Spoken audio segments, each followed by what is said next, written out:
વાત કરીએ બનાસકાંઠાની તો પાટણ બાળ તસ્કરીનો રેલો જે બનાસકાંઠા પર પહોંચ્યો છે ત્યારે રૂપસી ઠાકોરની પોલીસે અટકાયત કરી છે।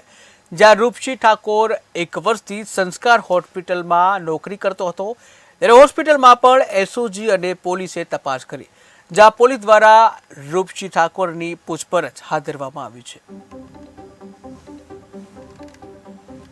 તો રૂપસી ઠાકોરની પોલીસે અટકાયત કરી છે।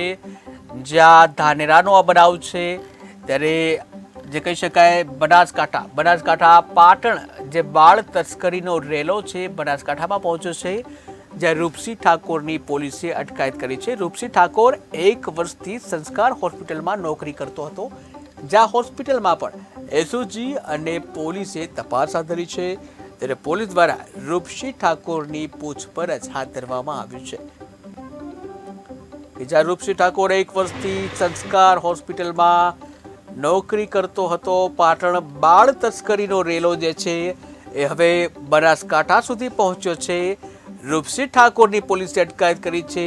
ત્યારે રૂપસી ઠાકોર 1 વર્ષથી સંસ્કાર હોસ્પિટલમાં નોકરી કરતો હતો, જ્યાં હોસ્પિટલમાં પણ એસઓજી અને પોલીસે તપાસ શરૂ કરી છે।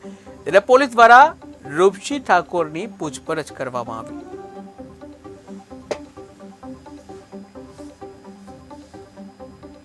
27 તારીખના સાંજે એસઓજીના ચેકિંગ માટે પોલીસ આવ્યા હતા અને એ રૂપસિંહ નામના શખ્સ માટે પૂછ્યું હતું અને એને અહીંયા પૂછપરછ કરી હતી।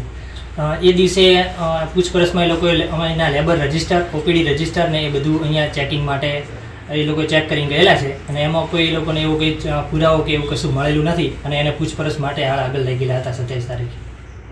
હોસ્પિટલમાં એ લોકોએ લેબર રજિસ્ટર, ઓપીડી રજિસ્ટર ને એ બધું ડોક્યુમેન્ટ બધા ચેક કરીને ગયેલા છે।